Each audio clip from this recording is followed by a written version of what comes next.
How to connect Instagram with Facebook. You can do this using both Instagram or Facebook. For Instagram, you just have to head to the app and then click on your profile and go to the hamburger icon. From this pop-up, you'll be able to see settings and privacy. Now you'd have to click on Accounts Center by Meta.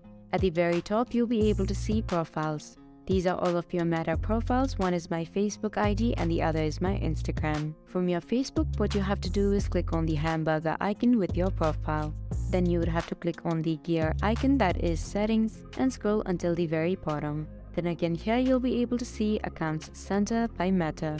Again, these are my profiles. One is my Facebook and the other is my Instagram.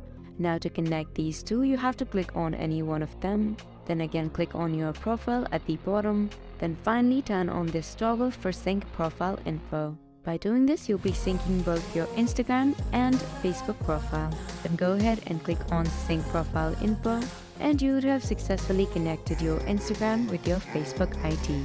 If I was able to help you out, thank you for watching.